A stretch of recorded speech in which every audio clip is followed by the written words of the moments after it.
നമസ്കാരം. അങ്ങനെ big boss Malayalam season 6 ഒരു ലേറ്റസ്റ്റ് ആയിട്ടുള്ള ഒരു പ്രൊമോ വന്നിട്ടുണ്ട്. ഞങ്ങളൊരു ചെറിയ യാത്രയിലാണ്. അപ്പോൾ അതുകൊണ്ടാണ് വണ്ടിയിൽ ഇരുന്നിട്ട് എല്ലാവരും കൂടി ഒരു സ്ഥലം വരെ പോവുകയാണ്. അപ്പോൾ അതാണ് വണ്ടിയിൽ ഇരുന്നിട്ട് തന്നെ ഈ വീഡിയോ ചെയ്യണം എന്നുള്ള വിധം അല്ലേ? സത്യം കണ്ടപ്പോൾ തന്നെ വണ്ടി സൈഡാക്കി റിയാക്ട് ചെയ്യുന്നു. റീസൺ എന്താ വെച്ചാൽ ഇപ്രാവശ്യം ബിഗ് ബോസിൽ നമ്മൾ ഏറ്റവും കൂടുതൽ ഞാൻ പല വീഡിയോയിലായി എടുത്ത് പറയുന്നു, ലാലേട്ടൻ എന്ന മുതൽ സീരിയസ് ആയിട്ട് പറയാം. ലാലേട്ടനെ കൊണ്ട് ചെയ്യിപ്പിക്കുന്ന ബിഗ് ബോസും അതിൻ്റെ സ്ക്രിപ്റ്റ് റൈറ്റേഴ്സും ലാലേട്ടൻ്റെ ആറ്റിറ്റ്യൂഡും ഫയറും ഒരു രക്ഷയില്ല. ഇതുവരെ എല്ലാവരും പറയുന്നില്ല വിധു ഈ ബിഗ് ബോസിൽ ആങ്കർ ആവാൻ സുരേഷ് ഗോപി സാറിനെ കൊണ്ടുവരണം, അവരെ കൊണ്ടുവരണം, ഇവരെ കൊണ്ടുവരണം എന്നൊക്കെ പറയും. ഇനി ഇത് പറയാം അൾട്ടിമേറ്റ് ആയിട്ട് ഇനി ആ വക പറയുന്ന ആൾക്കാരെ വായ അടപ്പിക്കുന്ന രീതിയിലാണ് ലാലേട്ടൻ്റെ ആങ്കറിങ്. പ്ലസ് ഇപ്പം നമ്മൾ റിയാക്ട് ചെയ്യാൻ പോകുന്ന, നമ്മൾ സംസാരിക്കാൻ പോകുന്ന സംഗതി പറഞ്ഞാൽ നമ്മളെ ബിസിനസ് ക്ലാസ് മണി ജാൻമണി ദാസിനെ ലാലേട്ടൻ വറുത്ത് സീരിയസ്ലി വറുത്ത് പൊരിച്ച് പട്ടിക്കിട്ട് കൊടുത്ത കണ്ടീഷനാക്കി. കാരണം അത്രയ്ക്ക് അടിയാണ്, നെറുന്തലയ്ക്ക് അടി കിട്ടിയ മാതിരി അല്ല വിധു. ജാസ്മിനാണ് അത് എടുത്ത് പുറത്തിട്ട് തോന്നുന്നുണ്ട്. പ്രോമോയില് ആരെടുത്തിട്ടല്ല ഓരോരുത്തരുടെ ചിലപ്പോ ക്വസ്റ്റ്യൻ ഇന്നലത്തെ കഴിഞ്ഞ ക്യാപ്റ്റൻസി എങ്ങനെയുണ്ട് ചോദിച്ചിട്ട് ഓരോരുത്തരുടെ അഭിപ്രായം ചോദിച്ചപ്പോ പറഞ്ഞതായിരിക്കും, അങ്ങനെ പുറത്തു വന്നതായിരിക്കും.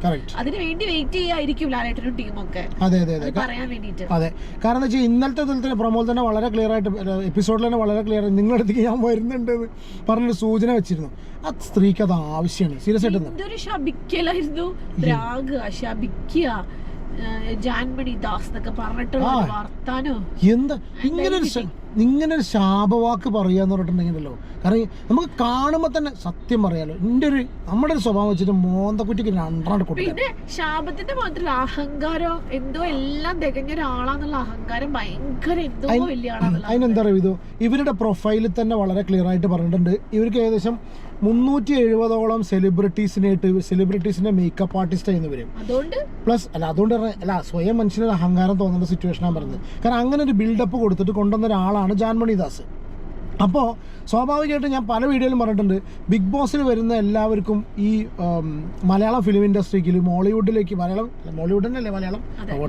മലയാളം ഫിലിം ഇൻഡസ്ട്രിയിലേക്ക് കയറാൻ പറ്റിയൊരു ചാൻസ് ആയിട്ടാണ് ഇവർ ഇതിനെ കാണുന്നത്. അപ്പോൾ അവിടെ അതുപോലെ കണക്ഷൻ ഉണ്ടാക്കുന്ന ഒരു വ്യക്തി എന്ന് പറഞ്ഞു കഴിഞ്ഞാൽ ചില്ലറ കേസായിരിക്കില്ല. സീരിയസ് ആയിട്ട് പറയാം. പക്ഷെ കഴിഞ്ഞ പ്രാവശ്യം അതിന് വിപരീതം കേട്ടോ. പറയാൻ കാരണം എന്താ അറിയാം, മറ്റേ ഇയാളില്ലേ അഖില് സിനിമ ഡയറക്ടറും ഫിലിം ഇൻഡസ്ട്രി ക്ലോസ് ആയി നടന്നു വെച്ചിട്ട് അയാളെ മണി അടിച്ചിട്ട് ഒരാൾ നടന്നിട്ടില്ല അല്ലേ? ഇപ്രാവശ്യത്തെ ആ ഒരു സംഭവം കണ്ടിട്ടുണ്ട് എല്ലാവരും ജാൻമണിദാസിനെ മണി അടിച്ചിട്ട്. കാരണം വെച്ചാൽ മഞ്ജുവാരുടെ കൂടെ, കാരണം അങ്ങനെ ഒരു ബിൽഡപ്പ് കൊടുത്തിട്ടാണ് അതിനുള്ളിലേക്ക് കൊണ്ടുവന്നത് തന്നെ. അപ്പൊ അത് അവര് വലസാതിരിക്കും. പിന്നെ അതിനോട് കുറച്ചെങ്കിലും തുറന്നു പറഞ്ഞിട്ടുള്ള ശ്രീരേഖ മാത്രമേ ഉള്ളൂ, വേറെ ആരെങ്കിലും പറഞ്ഞിട്ടുണ്ട്? ശ്രീരേഖ നന്നായിട്ട് പ്രതികരിച്ചിട്ടുണ്ട്. നമ്മൊരു നോറ കൂടാറുണ്ട്. ഇപ്പൊ ഈയിടെയായിട്ട് ജാസ്മിനും അവരൊക്കെ തുടങ്ങിയിട്ടുണ്ട്. പിന്നെ അതുപോലെ എന്താ പറയാ, അൻസിബയ്ക്ക് ഇതൊരു മനസ്സിലായിക്കോളും. അൻസിബി ഋഷി ജാൻമണിയുടെ കൂടെയാണല്ലോ ഫുള്ള്. അൻസിബയാണ് ഏറ്റവും ബെസ്റ്റ് ഫ്രണ്ട് എന്നുള്ള പോലെ നടക്കുന്നത്. പക്ഷെ അൻസിബയ്ക്കും ചില സമയത്ത് ഇവരുടെ വർത്താനം ഇഷ്ടപ്പെടുന്നില്ല. പക്ഷെ അൻസിബയ്ക്ക് ഒരു ടെൻഷനാ തോന്നുന്നു പറയാൻ. പിന്നെ ഇപ്പൊ എന്താ അറിയാം ഇത്, ഈ അന്ധവിശ്വാസം എന്ന് പറഞ്ഞ സംഗതി എത്ര ആൾക്ക് ഉണ്ടെന്ന് അറിയില്ല. ഈ അന്ധവിശ്വാസം വരുമ്പോ എന്താ വെച്ചാൽ സ്വാഭാവികമായിട്ട് ഈ പ്രാക്കിലൊക്കെ വിശ്വസിക്കുന്ന ആൾക്കാർ മനസ്സിൽ ടെൻഷനാണ്. അപ്പൊ നമ്മളൊക്കെ ഇപ്പോൾ സാധാരണ അന്ധവിശ്വാസം ഇല്ലെങ്കിൽ കൂടി വിശ്വാസത്തിന്റെ കാര്യങ്ങൾ എടുത്ത് നോക്കുമ്പോൾ ആരെങ്കിലും എന്തെങ്കിലും രീതിയിൽ നശിച്ചു പോകും, നീ പണ്ടറങ്ങി പോകും, ഇതൊക്കെ അത് ഭയങ്കര നെഗറ്റീവായിട്ട്. പിന്നെ പ്രത്യേകിച്ച് ആ ഹൗസിനുള്ളിൽ ഇങ്ങനെ പ്രഷർ കുക്കറായിട്ട് കിടക്കല്ലേ.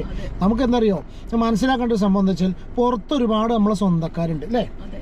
ഇപ്പൊ സ്വാഭാവികമായിട്ടും ഒരാളെ നോക്കി നീ നശിച്ചു പോകും, നിന്നെ ഞങ്ങൾ നീ അത്. അപ്പൊ സ്വാഭാവികമായിട്ടും ഉള്ളിൽ കിടക്കുന്ന ഈ വ്യക്തികൾ സ്വാഭാവികമായിട്ടും മനസ്സിൽ ചിന്തിക്കും, പുറത്ത് നമ്മളെ വേണ്ടപ്പെട്ട ആൾക്കാർക്കൊക്കെ എന്തെങ്കിലും പറ്റുന്നൊക്കെ ചിന്തിച്ചിട്ടാണോ വിശ്വാസമുള്ളവർ കേട്ടോ. പിന്നെ അത് കഴിഞ്ഞ നീ അനുഭവിക്കുന്നൊക്കെ പറഞ്ഞാൽ പിന്നെ അല്ലാണ്ടെന്നാ ഇപ്പൊ ഞാനൊക്കെ തന്നെ നമ്മൾ വേറെ സ്ഥലത്താന്ന് വിചാരിക്കുക, ഒരാൾ നീ അനുഭവിക്കും, നീ നശിച്ചു പോകുന്നൊക്കെ പറഞ്ഞിട്ടുണ്ടെങ്കിൽ സ്വാഭാവികമായിട്ടും നമ്മൾ വേണ്ടപ്പെട്ടവരൊക്കെ സ്വാഭാവികമായിട്ടും പെട്ടെന്ന് ഓർത്തു പോകും. ഇത് അവരെ ഓർത്തിട്ടും കാര്യമില്ല, അവരുടെ സിറ്റുവേഷൻ എന്താണെന്നുള്ളത് പറയാൻ പറ്റില്ല. കാരണം കാര്യപ്പെട്ട എന്തെങ്കിലും സംഗതികൾ ഉണ്ടെങ്കിൽ മാത്രമേ ബിഗ് ബോസ് അറിയിക്കുള്ളൂ, മനസ്സിലല്ലേ? ഇതൊക്കെ മനസ്സിൽ കിടന്ന് കളിക്കണ്ടായിരിക്കും. അപ്പോൾ കണ്ടസ്റ്റൻസിനെ കംപ്ലീറ്റ് ആയിട്ട് കുറ്റം പറയാൻ പറ്റില്ല. സത്യം ഒരു ഗെയിം കളിക്കാനാണ് പോയിട്ട്. അപ്പോൾ സത്യം പറഞ്ഞാൽ ജാൻമണീനെ ഇന്ന് പൊരിച്ച് വറുത്തെടുത്തത് സത്യം പറയാലോ അത്രയ്ക്ക് എന്താ പറയാ അല്ലേ, ഇത് വെയിറ്റിംഗ് ആണ്.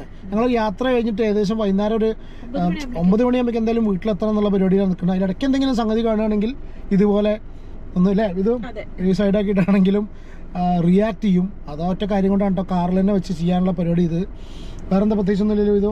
ഇന്നത്തെ എപ്പിസോഡിന് വേണ്ടിയിട്ട് വെയിറ്റിംഗ് ആണ്. പിന്നെ ജാൻമണി ദാസിൻ്റെ ബിസിനസ് ക്ലാസ്സും 2006 ഞാൻ വിമാനം കണ്ടുപിടിച്ച അന്ന് മുതൽ ജാൻമണി ദാസ് അതിൻ്റെ പൈലറ്റാണെന്ന് പറഞ്ഞാലും ലാലേട്ടൻ പറഞ്ഞ പോലെ തന്നെ സംഭവമുള്ളൂ.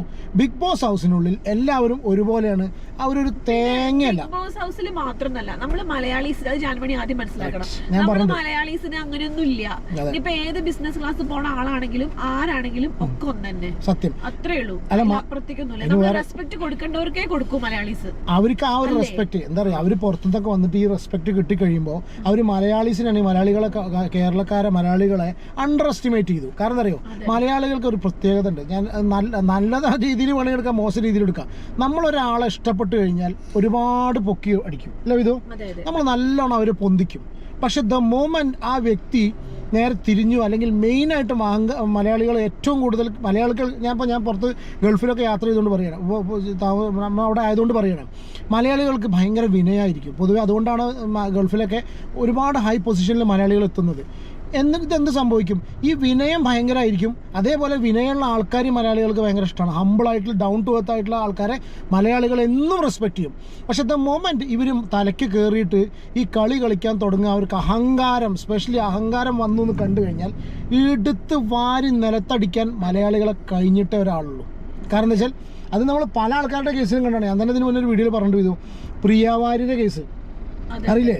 പ്രിയവാര്യ ആ കണ്ണടിച്ചിട്ട് കൊണ്ട് കേട്ട മലയാളികൾ ഒരു ഓവർ നൈറ്റ് ആൾക്കാർ നേരെ എടുത്ത് പൊന്തിക്കും, നെക്സ്റ്റ് ഡേ കാലുവാരി നിലത്തടി. കാരണം അതാണ് ഒരു ഇഷ്ടപ്പെടാത്ത സംഭവം കണ്ടുവരെങ്കിൽ തെറ്റ് ചെയ്ത് കണ്ടു കഴിഞ്ഞാൽ നമ്മൾ ഒരിക്കലും ആക്സെപ്റ്റ് ചെയ്യില്ല മലയാളികൾ. ചില നമ്മുടെ മലയാളീസ് അല്ലാത്ത നാടുകളിലൊക്കെ സെലിബ്രിറ്റീസിനെ അവർ പൂജിക്കുന്നവരൊക്കെ ഉണ്ട്. പക്ഷെ ആ ഒരു കോൺസെപ്റ്റ് അല്ല നമ്മളവിടെ. ആ കോൺസെപ്റ്റ് ഇല്ല, ആദ്യം മനസ്സിലാക്കണം. നമ്മളവിടെ എത്ര വലിയ ആളാണെങ്കിലും ഏത് സെലിബ്രിറ്റി ആണെന്നുണ്ടെങ്കിലും അങ്ങനെ എന്താ പറയാ, ഒരു തലയെ കയറ്റി വെച്ച ഒരു ദൈവം, അതന്നെ അവരെന്നെയാണ് വലുത്. അവരെ കഴിഞ്ഞിട്ട് വേറെ എല്ലാവരും അവരുടെ ലൈഫിൽ ബിസി. പിന്നെ അല്ലാണെന്താ എല്ലാവരും. പിന്നെന്താ വെച്ചാൽ ഇത് എല്ലാവരും അതിൻ്റെ ഉള്ളിൽ വന്നിട്ടുള്ള ഒരാളും ഒരാളെക്കാളും താഴെയല്ല. ഇവരിങ്ങനെ കാലിന്റെ അടിയിലിട്ട് ചവിട്ടിത്തേക്കുന്നൊക്കെ പറഞ്ഞിട്ടുണ്ട്. പിന്നെ എന്താണ്, ഞാൻ നിങ്ങളെ പോലെ പുറത്ത് തട്ടി മുട്ടി നടക്കുന്ന ആളല്ല. റോഡ് സൈഡിൽ എന്താ തട്ടി മുട്ടി നടക്കുന്ന ആളല്ല. തട്ടിമുട്ടി നടക്കുന്ന ആൾക്കാരല്ലേ. അതെ, റോഡ് പണിക്കൊക്കെ വന്നിട്ടുള്ള വേറെ ഉള്ള ആൾക്കാരെ റസ്മിനോട് പറഞ്ഞിട്ടുണ്ട്.